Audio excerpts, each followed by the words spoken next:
मैं तो अपने गुरु का ध्यान करता हूँ। मैं अपने गुरु से श्रेष्ठ किसी को नहीं मानता,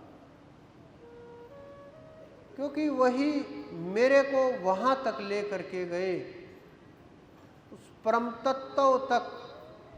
एकाकार उनके कारण ही हुआ। आज जो भी कुछ है, सब कुछ जो प्राप्त हुआ, जो मिला, सब उन्हीं की दया है, उन्हीं की मेहर है, उन्हीं की कृपा दृष्टि है। क्योंकि वो हाथ ना पकड़ते, हमारी इतनी औकात नहीं थी कि हम वहाँ तक पहुँच जाएं, आत्म तत्व को जान लें, अनुभव कर लें। हमारी इतनी औकात नहीं थी, ना हमारे कुछ बस की बात थी, ना ये आसान कार्य था। लेकिन गुरु की कृपा से भव सागर इतने छोटे हो जाते हैं, एक कदम भी बड़ा हो जाए पता ही न चले कब निकल करके चले गए। इतना जो कृपा होती है ना, जब शब्द जगता है, जब शब्द की मार पड़ती है, जीव के हाथ शब्द आता है, जीव के हृदय के अंदर अगर गुरु का वास हो गया तो मैं बड़ी बात नहीं कहता, किसी देवी देव की, किसी यमराज तक की भी हिम्मत नहीं है आ करके आपको परेशान कर दें। हिम्मत नहीं, देख तक नहीं सकते,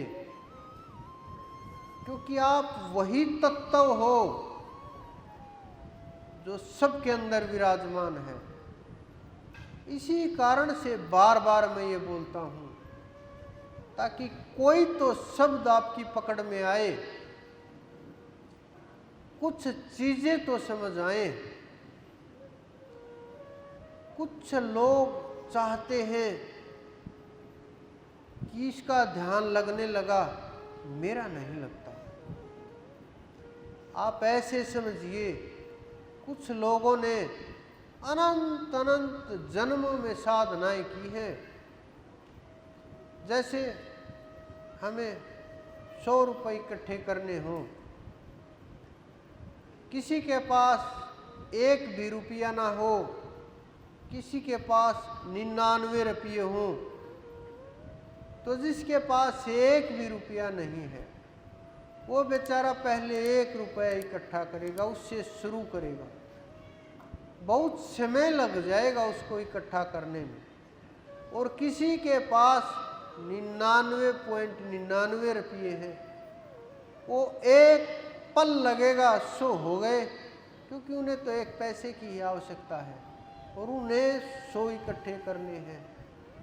उसी प्रकार से कुछ लोगों ने पिछले जन्मों में साधनाएं कर रखी हैं। पूर्ण गुरु से मिले, शब्द प्राप्त हुआ, गुरु की कृपा हुई, वो चीजें जागृत हुई, ध्यान लग गया,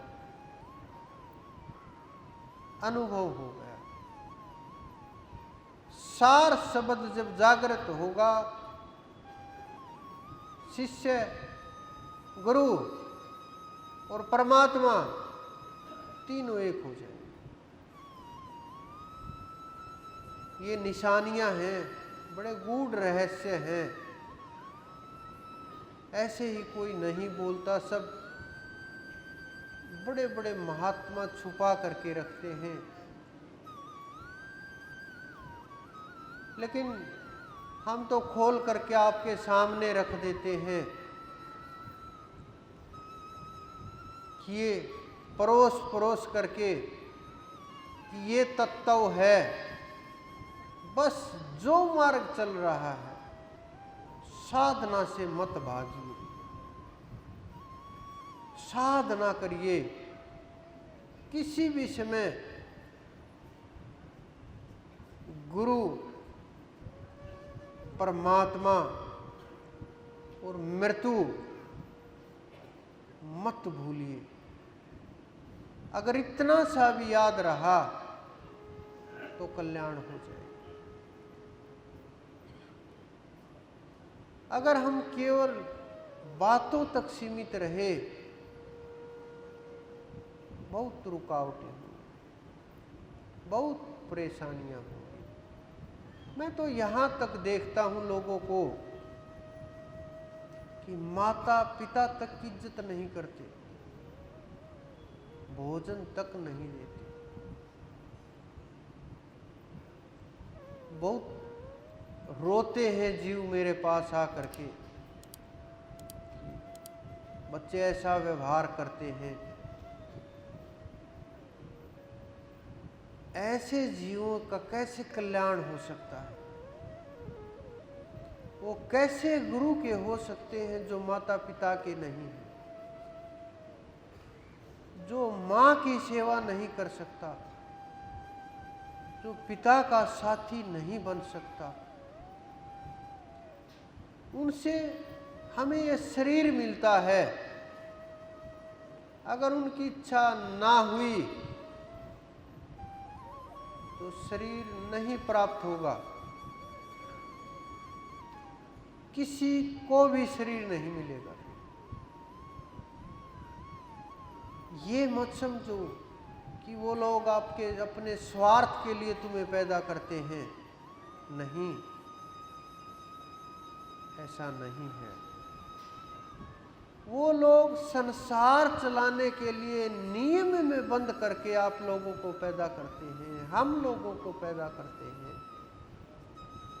अगर हम उन्हीं की सेवा ना कर सके, उन्हीं का सहारा ना बन सके, तो गुरु के कैसे हो सकते हैं?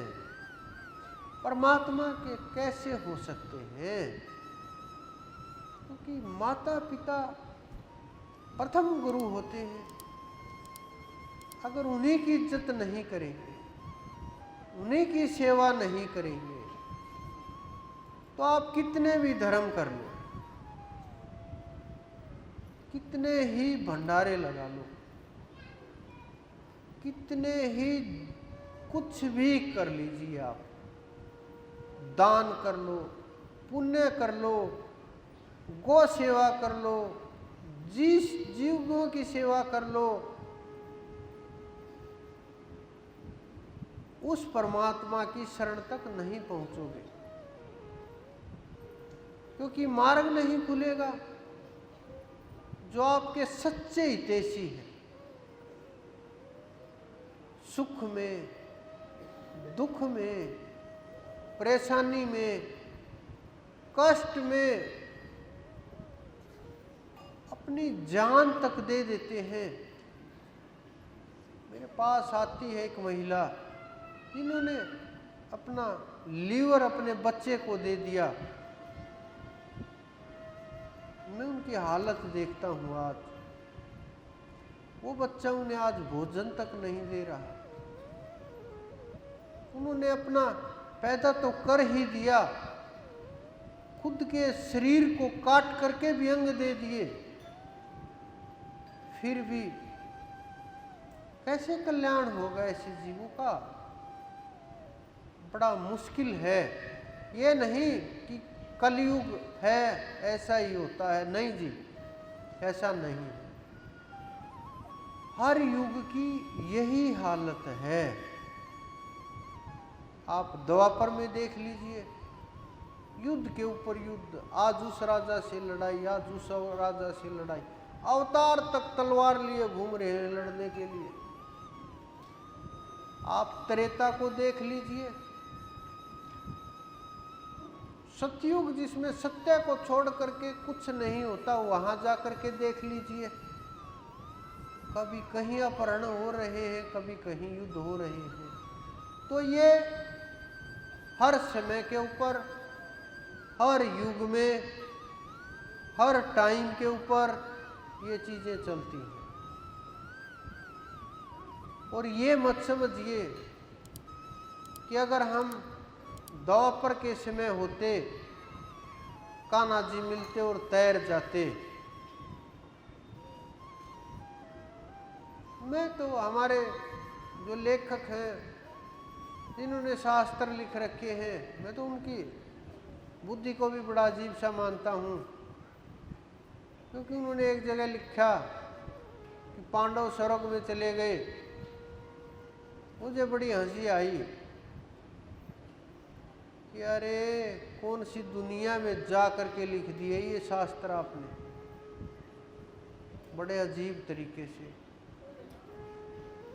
जिनके गुरु सारथी स्वयं श्री कृष्ण हैं, वहां स्वर्ग तक की बातें हो रही हैं। जिनके वो सारथी बनते हैं,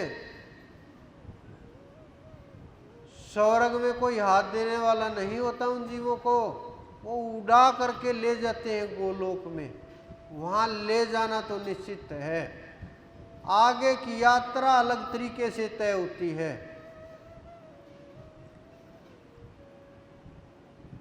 तो जो जीव दया भाव में रहेगा, अपने माता पिता की सेवा करेगा, वही जीव गुरु की तरफ आएगा। वही जीव कल्याण की तरफ आएगा। बहुत शास्त्र ऐसे हुए जिन्होंने लिखा सन्यास के लिए माता पिता की आज्ञा लेकर आओ। पढ़े होंगे, सुने होंगे, टीवी में देखे होंगे। तो उससे यही शिक्षा दी जाती थी कि आप उनकी कदर कीजिए, मान सम्मान कीजिए, अंश हैं आप उनके। उनके रज वीर कारण आपका शरीर उत्पन्न हुआ, उनके कारण आपके सांस हैं। अगर आप उनकी कदर ना कर सकते, दिखने वाले शरीर की, तो बिना दिखने वाले परमात्मा की क्या कदर करेंगे आप? गुरु की क्या कदर करेंगे आप? कैसे प्रेम को समझेंगे आप? लेकिन जब सही मार्ग पर चलेंगे, हर चीज का समाधान है, हर चीज का। लेकिन जीव सुधरने के लिए तैयार हो, बस सबसे आवश्यक यही है।